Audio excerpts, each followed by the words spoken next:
Bila orang sebut Negeri Sembilan, ramai terus terbayang bumbung bertanduk, suku, undang dan adat yang nampak lain macam dibanding negeri-negeri Melayu lain.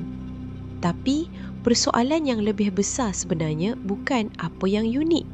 Persoalannya, bila orang Minangkabau mula sampai ke Tanah Melayu, mereka datang dari mana tepatnya? Dan yang paling menarik, kenapa mereka datang dan kenapa budaya merantau itu jadi seperti nadi yang tak pernah berhenti berdenyut. Episod ini, kita susun ikut cara yang lebih kemas. Bukan semata-mata ikut cerita popular yang sedap didengar, tetapi ikut logik sejarah, tradisi lisan, rekod bertulis, kajian antropologi dan bukti budaya yang masih hidup sampai hari ini. Minangkabau ialah sebuah masyarakat besar yang berakar di bahagian barat Sumatera, khususnya wilayah yang hari ini ramai kenal sebagai Sumatera Barat. Mereka terkenal di Nusantara kerana satu ciri yang sangat penting, sistem matrilineal, iaitu susur galur dan beberapa bentuk warisan sosial berjalan melalui jalur ibu. Dari sinilah budaya merantau menjadi lebih daripada sekadar pergi cari kerja. Dalam banyak kajian budaya, merantau bagi Minangkabau ialah satu jalan hidup. Pergi untuk membina pengalaman, mencari ilmu, menguatkan jaringan dan mengembangkan rezeki. Ada yang pulang, ada yang terus menetap. Tetapi apa pun bentuknya, merantau itu dianggap sebahagian daripada perjalanan menjadi dewasa, membina maruah dan membawa manfaat balik kepada keluarga. Dan di sinilah logiknya jadi cantik.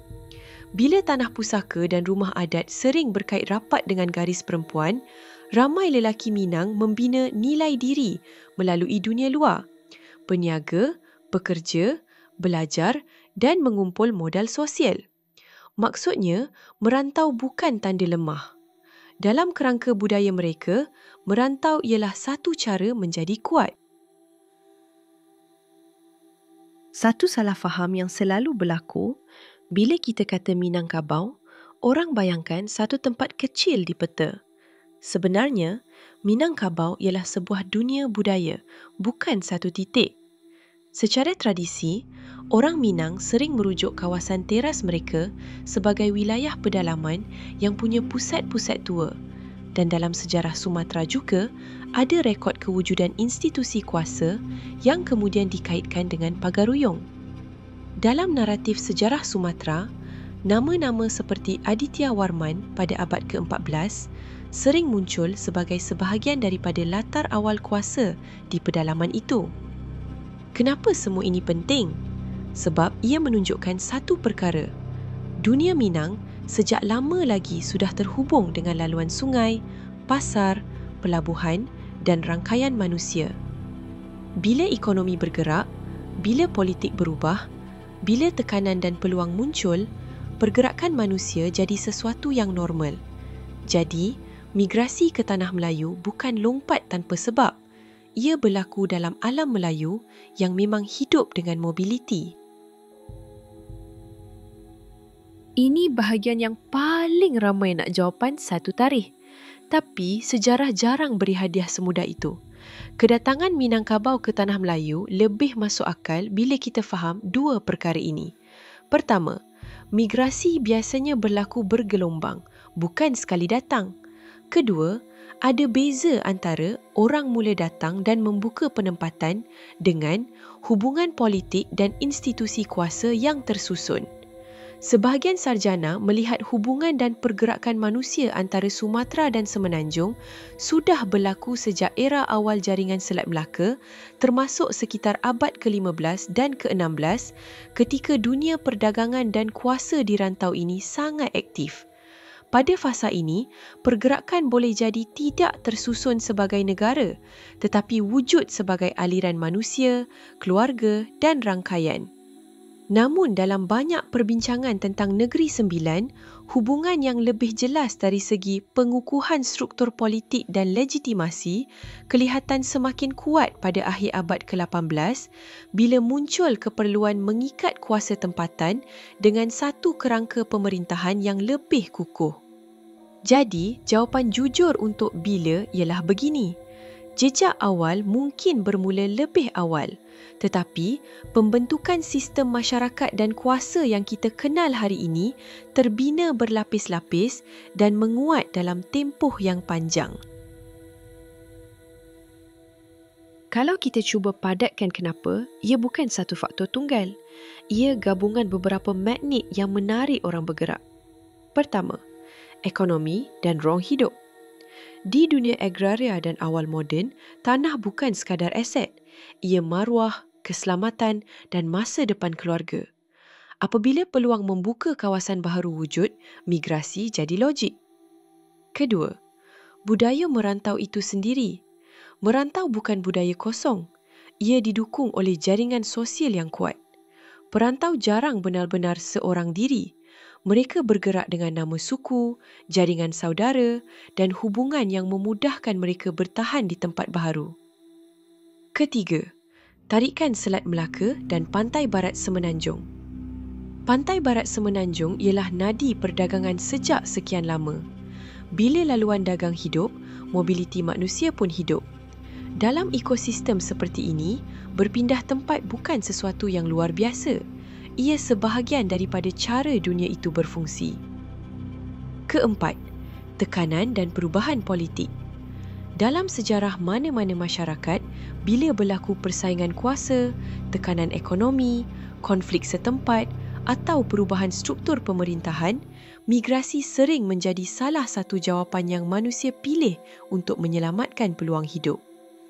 Jadi bila Minangkabau datang ke Tanah Melayu, ia bukan semata-mata cerita datang menumpang. Ia lebih tepat dilihat sebagai proses manusia mencari ruang, membina komuniti dan menanam akar di bumi yang baru.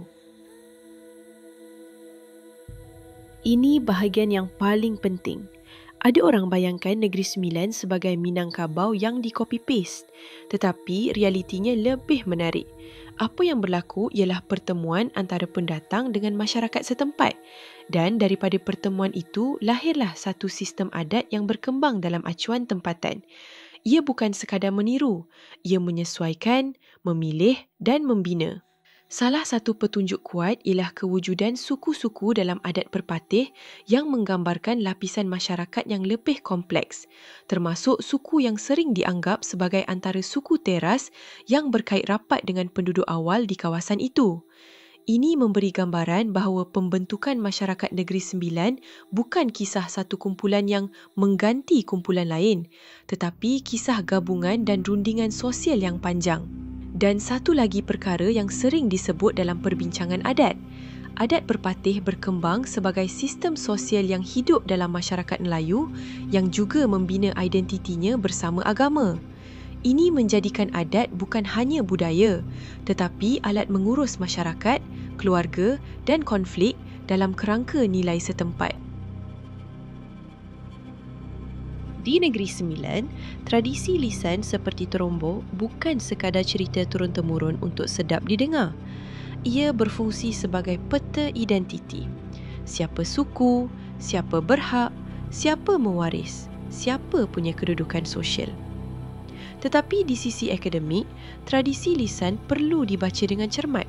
Bukan kerana ia bohong, tetapi kerana fungsinya kadang-kadang bukan seperti rekod kronologi moden.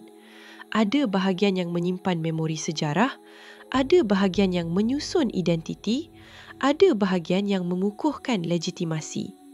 Dalam bahasa mudah, ia boleh bercampur antara fakta, simbol dan tujuan sosial. Sebab itu, cara terbaik membaca sejarah seperti ini ialah baca silang.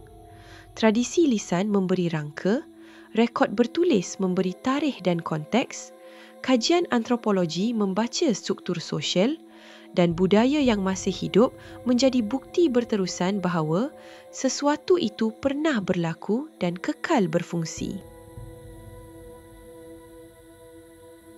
Jadi, bila orang tanya, Minangkabau datang ke Tanah Melayu bila? Kita jangan paksa sejarah jadi jawapan yang pendek. Mereka datang berlapis-lapis, seperti gelombang yang tidak nampak besar pada hari pertama, tetapi perlahan-lahan mengubah garis pantai. Ada yang datang membawa harapan, ada yang datang membawa luka, Ada yang datang kerana kampung sudah tidak lagi memberi ruang untuk bernafas. Namun yang mereka bawa bukan sekadar tubuh dan barang. Mereka bawa cara melihat dunia, cara membina keluarga, cara memahami maruah. Dan di situlah kita sedar, merantau bukan sekadar berpindah tempat, tetapi berpindah identiti. Kerana dalam setiap langkah merantau, kita bukan hanya mencari rumah. Kita sedang belajar bahawa rumah bukan semata-mata tempat, tetapi erti yang kita bina di sepanjang perjalanan.